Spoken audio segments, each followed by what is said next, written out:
welcome to the Schomburg Center. Thank you. Yeah, I did a lot of work for my racing class book here because you have an MA thesis on Samuel Ringgold Ward, who Frederick Douglass said was the greater orator than he was. Excellent. So, and there's almost nothing on there, but you have that material here. You've already won us over. You are a user of the Schomburg Center. That goes a long way in this house. So let me tell you about the format, and this applies to any of the other candidates. First of all, the candidates are not here. The mayoral forums have been very frequent during this campaign season, and has been the case on numerous evenings. I think there's 16 tonight. Right, there may be 16 tonight.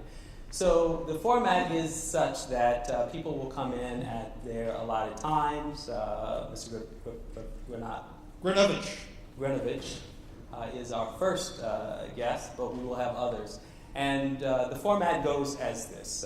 I will ask questions that have been solicited from the community and online solicitation, as well as questions submitted by the co-sponsoring organizations. All of them essentially revolve around criminal justice issues, which is the theme of this evening.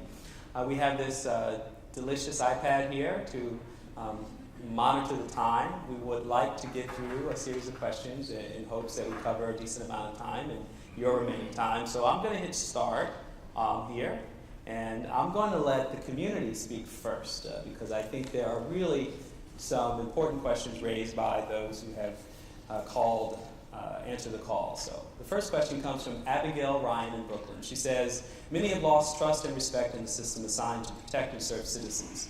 Quotas come before the welfare of citizens and families. Blacks and Latinos are being targeted. This hurts their families. It is understood that the job of a police officer can often be laden with stress and anxiety. When the community trusts their police department, it is engaged in security and welfare of its constituents. Cooperation is heightened. What can be done to ensure the police department embraces conflict resolution tactics and regains the trust and respect of the communities they serve? Well, first of all, stop and frisk has got to stop. Crime has gone down here very little compared to LA, let's say, and LA doesn't have that. That's the first thing. Stop and frisk is a way of intimidating young Black and Latino youth. Also, I'm an educator. I teach at Borough Manhattan Community College, and one of our students was stopped 5 times, wrote a piece in the New York Times in December 2011. From a pedagogical view, it is disastrous. If scores are going down, nobody raises this issue. That educationally, it's a disaster for Black and Latino youth if they're going to take an exam and they're thrown against a car, as Nicholas Pert in the Times article said, and then have to take a test that day. And this is quadrupled on the Bloomberg. And I would stop and frisk. It's totally unnecessary. The police department had 170,000, 8 years ago. It went up to 700,000. It also represents multiple violations of the U.S. Constitution. I teach constitutional history and American government. There's no way in hell that this practice can be defended from a constitutional point of view. Well, that was perfectly timed. If this were a game show, you would have won a prize. But it's not. This is important work. There is also the issue of the current federal trial called the Floyd versus City of New York case. And the Department of Justice recently indicated in a statement of interest that it would essentially support a court-appointed monitor if, in fact, the remedy is, in light of a negative ruling, the city loses. Would you support a court-appointed monitor of the New York Police Department? Well, I suppose a quarter of a loaf is better than none. So that's my position on that. I don't think that'll get anywhere. We've had so many commissions on the police, the Moreland Commission, the Knapp Commission, talk of a police review board 20 years ago. None of this goes anywhere. The practice has to be stopped, and the attitude of the police toward the community has to change. That's a step, baby step in the right direction. So in addition to stopping stop and frisk, then what would you promise the voters here who have concerns about public safety? If court-appointed monitor isn't far enough, what would be far enough? Well, certainly, I would like to see community policing. I would like to see members of the community, let us say appointed by the NAACP, pick a squad car at a precinct and ride with the officers to see how the conditions are developing there. We definitely need community policing. We need community involvement in everything from education to policing. And that has been lost in this autocratic mayor who doesn't care about the public. He cares about Wall Street and tourism. As I call him Marathon Mayor. Okay, well, you saved some time there, so I'm going to ask you a question about the relationship of the way the police function in general in our communities and schooling. So one of our community members asked this question in regards to our schools. The ACLU has continuously challenged the school-to-prison pipeline, a disturbing national issue wherein children are funneled out of public schools and into the juvenile and criminal justice systems.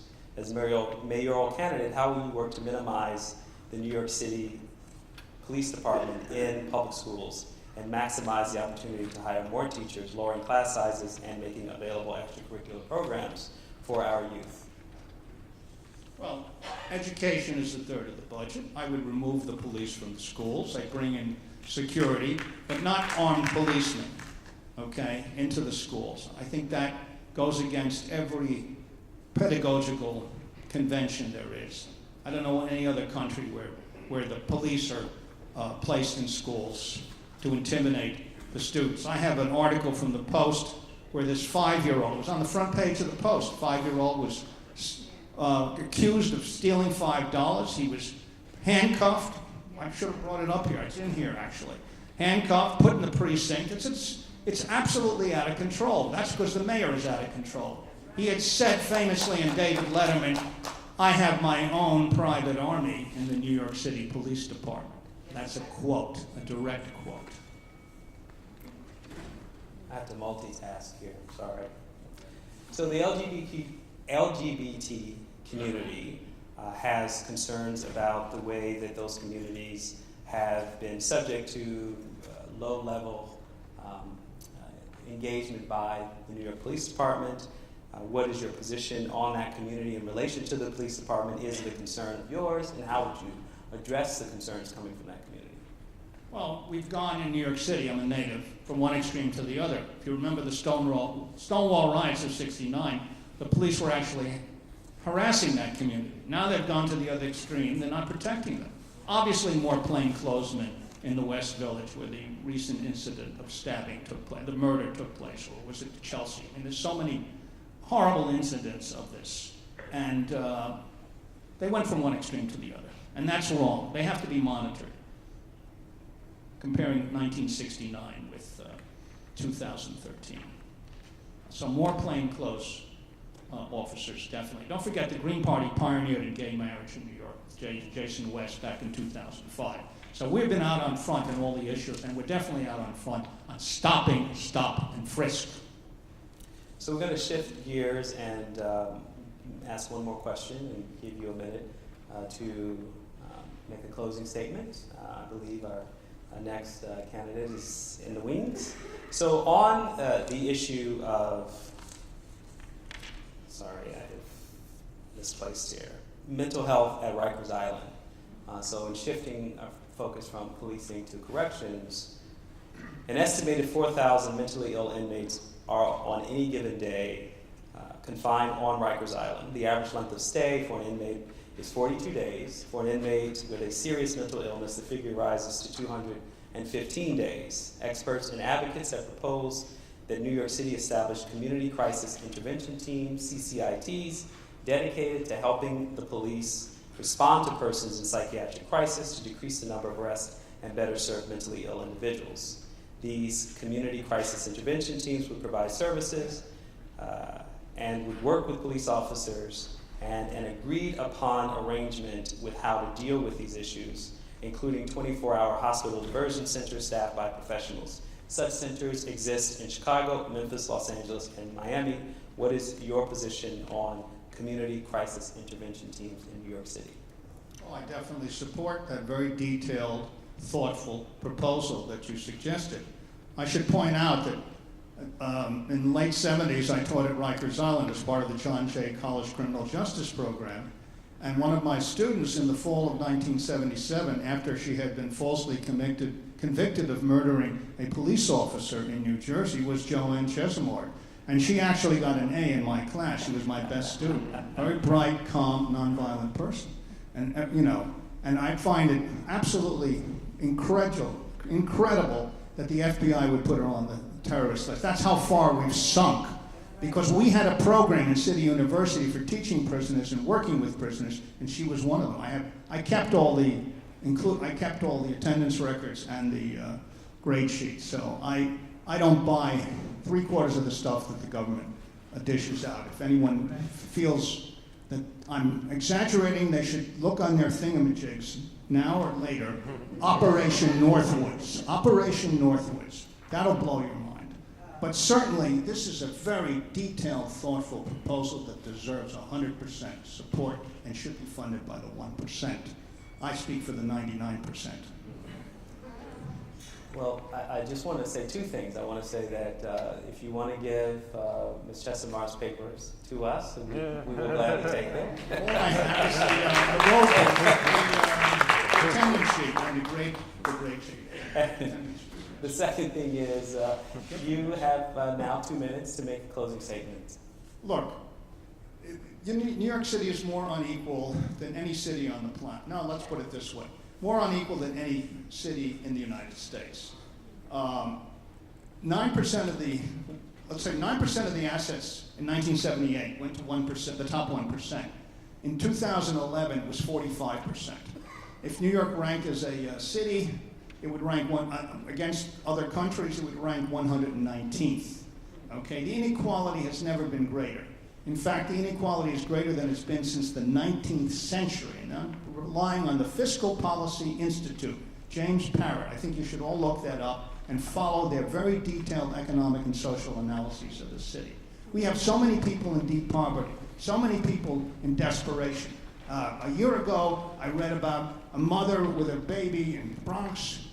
Leave her on the subway tracks, okay? And then 2 weeks later, another one, copycat. This has got to stop. This mayor is the most insensitive and monstrous that this city has seen. I thought Giuliani was bad, but this guy is really bad. What he's done to education is an absolute disgrace. And I've been an educator for over 40 years. And I'm going to continue for another 40 on these issues until it stops. Because New York City is my living room, my laboratory, my life, and I don't like it being insulted by a carpetbagger from Long Beach, New Jersey, who just came here to make his $25 billion.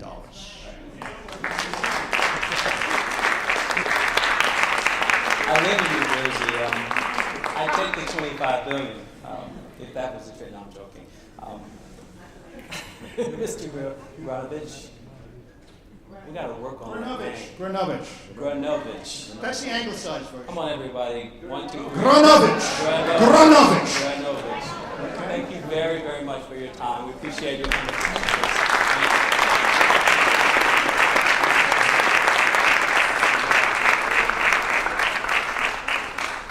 Now that I am properly armed with names and faces, so many candidates.